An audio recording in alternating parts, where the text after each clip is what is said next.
श्री गणेशाय नमः। श्री सीतारामचंद्र अभ्याम नमः।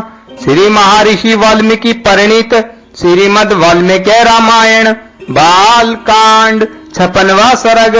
विश्वामित्र द्वारा वशिष्ठ जी पर नाना प्रकार के दिव्य अस्त्रों का प्रयोग और वशिष्ठ द्वारा ब्रह्मदंड से ही उनका समन एवं विश्वामित्र का ब्राह्मण तप की प्राप्ति के लिए तप करने का निश्चय। वशिष्ठ जी के ऐसा कहने पर महाबली विश्वामित्र अग्निअस्त्र लेकर बोले, अरे खड़ा रहा। उस समय दिव्यत कालदंड के समान ब्रह्मदंड को उठाकर भगवान वशिष्ठ ने क्रोधपूर्वक इस प्रकार कहा, अक्षत्रिय आदम सुन, ले यह मैं खड़ा हूं, तेरे पास जो बल हो उसे दिखा। गादी पुत्र सुन, आज तेरे अस्त्र शस्त्रों के ज्ञान का घमंड मैं अभी धूल में मिला दूंगा।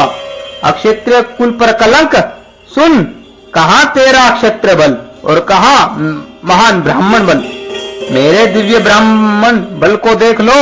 गादी पुत्र विश्वामित्र का वह उत्तम एवं भयंकर अग्नि अस्त्र वशिष्ठ जी के ब्रह्मदंड से उसी प्रकार शांत हो गया जैसे पानी पड़ने से जलती हुई आग का वेग। तब गादी पुत्र विश्वामित्र ने कुपित होकर वारुण, रौद्र, इंद्र, पाशुपत और ऐशिक नामक अस्त्रों का प्रयोग किया। रघुनंदन सुनो।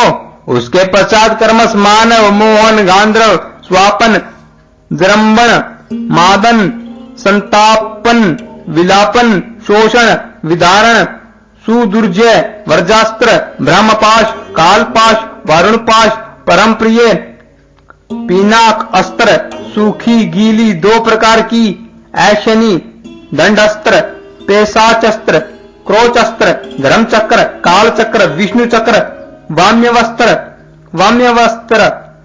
मंथन अस्त्र, हयशिरा 2 प्रकार की शक्ति, कंकाल, मुशल, महावेदाधर अस्त्र, दारुण कालास्त्र, भयंकर त्रिशूलास्त्र, कापालास्त्र और कंकाण अस्त्र, ये सभी अस्त्र उन्होंने वशिष्ठ जी के ऊपर चलाए।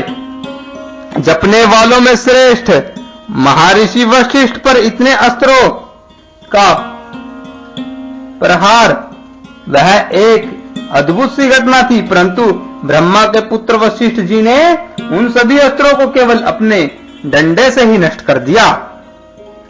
उन सब अस्त्रों के शांत हो जाने पर गादी पुत्र विश्वामित्र ने ब्रह्म अस्त्र का प्रयोग किया। ब्रह्म अस्त्र को उगत देख अग्नि आदि देवता, देवऋषि, गंधर्व और बड़े बड़े नाग भी लहर गए। ब्रह्म अस्त्र के ऊपर उठते ही तीनों लोकों के प्राणी थर्रा उठे।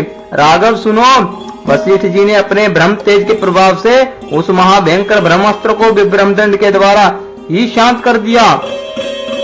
उस ब्रह्म अस्त्र को शांत करते समय महात्मा वशिष्ठ का वह रौद्र रूप 3 लोगों को मोह में डालने वाला एवं अत्यंत भयंकर जाना पड़ता था। महात्मा वशिष्ठ के समस्त रोम कूपों में से किरणों की भांति धूम युक्त आग की लपटें निकलने लगी।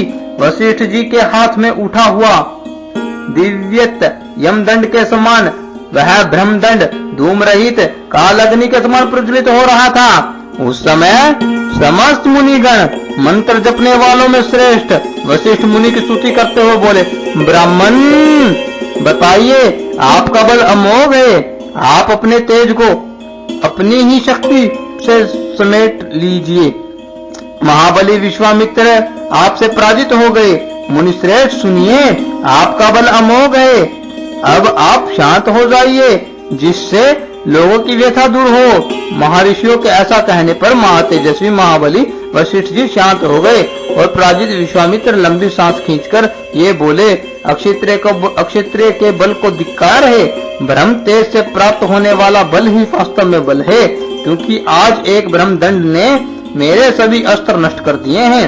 इस घटना को प्रत्यक्ष देखकर अब मैं अपने मन और इंद्रियों को निर्मल करके उस महान तप का अनुष्ठान करूंगा जो मेरे लिए ब्रह्म तत्व की प्राप्ति का कारण होगा। इस प्रकार श्री वाल्मीकि निर्मित आर्ष रामायण आदि काव्य के बाल कांड में 56वां सर्ग पूरा हुआ।